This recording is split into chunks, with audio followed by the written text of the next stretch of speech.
welcome to Why Not Bartending. Today, we're gonna learn how to make a gin and tonic. This is a great and refreshing two-step cocktail. Now first, you're gonna grab your glass and fill it with ice. If you're planning on having parties or kind of going into the bartending profession, this is definitely a drink you're gonna wanna know. This is a very popular drink that is ordered often. Second, you're gonna grab your gin. This recipe calls for 1.5 ounces of gin. So we're gonna grab our jigger and fill, leaving some space at the top because at the top would be 2 ounces, and add it to the glass. Secondly, I already added my tonic to this one, so we'll just be filling the rest of the glass to the top with tonic. Last but not least, you'll garnish your cocktail with a lime.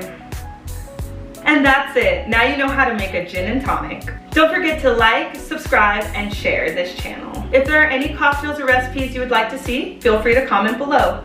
And that's it. Now you know how to make a gin and tonic. Thanks for watching, and cheers.